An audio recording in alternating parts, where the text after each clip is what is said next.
Le spectre du communisme hante l'Europe. La religion est l'opium du peuple. La théorie précède toujours la pratique. La démocratie politique est le meilleur moyen de masquer la dictature économique. Les philosophes n'ont fait qu'interpréter le monde de différentes manières, ce qui importe, c'est de le transformer. Les prolétaires n'ont rien à perdre que leur chaîne. Ils ont un monde à gagner. Prolétaires de tous les pays, unissez-vous. L'histoire de toute société jusqu'à nos jours n'a été que l'histoire de la lutte des classes. Le capital est du travail mort qui, pareil à un vampire, ne prend vie qu'en suçant le travail vivant, et sa vie est d'autant plus allègre qu'il en pompe davantage. Le capital ne cherche pas à surmonter les crises, mais à les surmonter en préservant les conditions qui en sont la cause. Les capitalistes s'accommodent très bien des crises tant qu'ils peuvent faire payer les conséquences aux autres. La classe dominante a toutes les armes de la culture, les moyens de production intellectuelle, entre ses mains, et, grâce à elle, elle soumet aux idées dominantes non seulement les classes dominées, mais aussi les classes dominantes. La propriété privée a aboli pour les 9/10 de l'humanité toute propriété, toute possibilité d'existence humaine. L'histoire de toutes les sociétés jusqu'à nos jours n'a été que l'histoire des luttes de classe. Le travail n'est pas la source de toute richesse. La terre aussi est la source, et le travailleur lui-même ne peut rien créer sans elle. La production capitaliste ne développe donc la technique et la combinaison du processus social du travail qu'en épuisant en même temps les deux sources d'où jaillit toute richesse, la terre et le travailleur. Le mode de production de la vie matérielle conditionne le processus général de la vie sociale, politique et intellectuelle.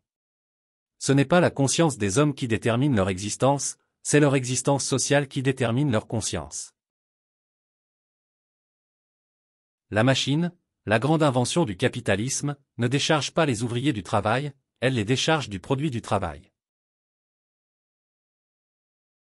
L'égalité consiste à ce que les droits politiques soient les mêmes pour tous. Quant à la richesse, l'inégalité doit subsister, non seulement pour ne pas détruire l'émulation, mais encore pour qu'il y ait des fortunes à dépenser dans le luxe public. La grande question qui dominera l'économie politique du XIXe siècle sera la relation entre les deux classes les plus importantes de la société moderne, la classe ouvrière et la classe capitaliste. La bourgeoisie, où qu'elle ait pris le pouvoir, a anéanti toutes les relations féodales, patriarcales, idylliques. Elle a pitoyablement déchiré le réseau multicolore des liens féodaux qui liaient l'homme à ses supérieurs naturels. Le capital est du travail accumulé qui s'est cristallisé dans les moyens de production. L'argent est l'aliénation de l'homme du travail et de la nature. L'histoire n'est que la succession des modes de production. La liberté n'est que la reconnaissance de la nécessité. La religion est le soupir de la créature opprimée, le cœur d'un monde sans cœur, tout comme elle est l'esprit d'une époque sans esprit. La propriété privée a rendu l'homme si stupide et si borné qu'un objet est à lui non seulement s'il l'utilise, mais s'il le regarde. Le capital est du travail mort qui, pareil à un vampire, ne prend vie que par succion du travail vivant, et sa vie d'autant plus abondante qu'il en suce davantage. L'émancipation des travailleurs sera l'œuvre des travailleurs eux-mêmes. Le communisme n'est pas l'amour des biens matériels, mais l'amour des hommes. La liberté consiste à transformer l'état de dominateur en l'état servant. La transformation de l'argent en capital se fait à travers la circulation. Le travail est devenu une marchandise, un objet extérieur à l'ouvrier, au même titre que le poisson que le pêcheur prend de l'eau. Le prolétariat, au cours de son développement, développe les forces productives qui sous-tendent la richesse matérielle de la société. La religion, la famille, l'État, le droit, la morale sont autant de préjugés bourgeois derrière lesquels se cachent en embuscade les intérêts bourgeois. Le capital ne supporte le joug de la propriété privée que pour autant qu'il est nécessaire au développement du mode de production bourgeois. Les capitalistes contrôlent les moyens de production, mais les ouvriers contrôlent les moyens de reproduction. Les philosophes ont seulement interprété le monde de différentes manières, il s'agit maintenant de le transformer. La classe dominante a une éducation qui la prépare à gouverner, la classe dominée en a une qui la prépare à être gouvernée. Le capital est le pouvoir économique personnel de la bourgeoisie.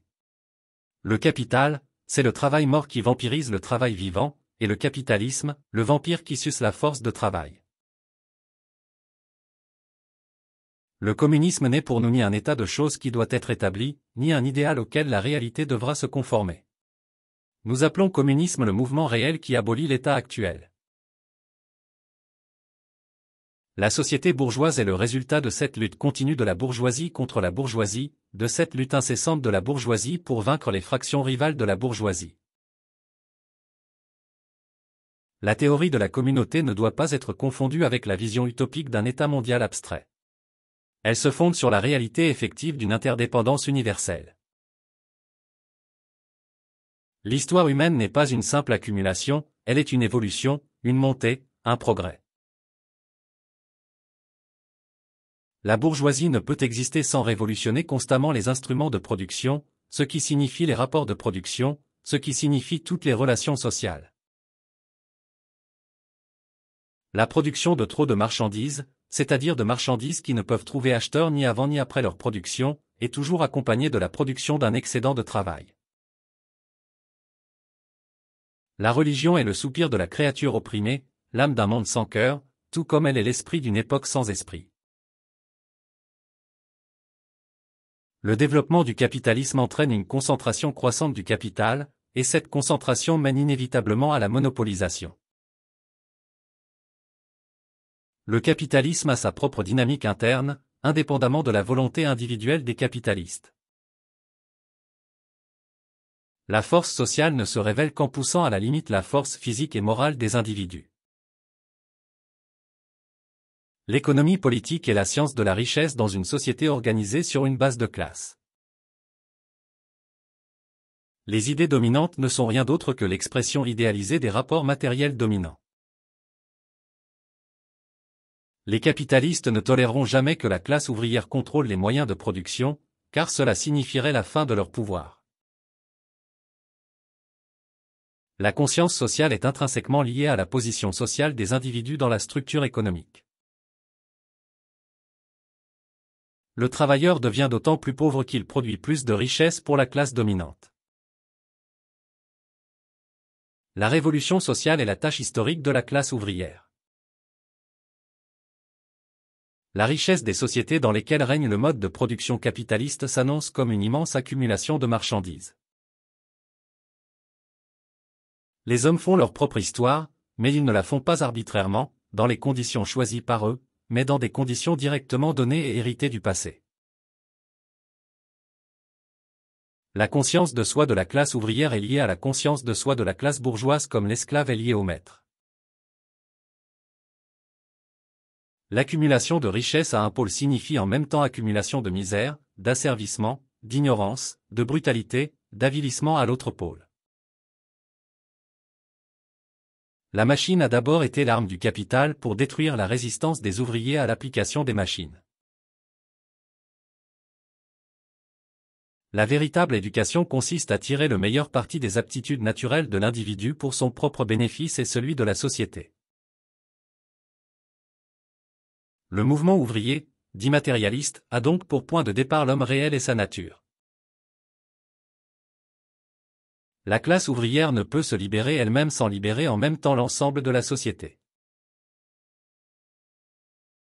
L'éducation devrait viser à ce que des individus libres et pleinement développés émergent des écoles. Le capitalisme a créé des trésors de richesse, mais a laissé les masses dans la pauvreté. L'histoire n'est pas un monologue, mais un dialogue continuel entre le passé et le présent. La véritable démocratie n'est réalisable que dans une société sans classe. La division du travail et la propriété privée sont les deux côtés d'une même médaille. L'aliénation du travailleur est la réalité de sa vie quotidienne sous le capitalisme. Le capitalisme ne crée pas seulement la richesse, il crée aussi la pauvreté. Le capitalisme ne tombera pas de lui-même. Il faut le renverser. La richesse des sociétés capitalistes apparaît comme une immense collection de marchandises. Le capitalisme exploite le travailleur en lui payant seulement une fraction de la valeur que son travail crée. Le capital est mort, le capitalisme est l'ordre social des choses où le capital peut s'apprécier et se multiplier. La religion est souvent utilisée comme un moyen de consoler les opprimés et de légitimer l'ordre social existant. Le socialisme vise à libérer les individus de l'aliénation économique et sociale. Le capitalisme crée ses propres fossoyeurs.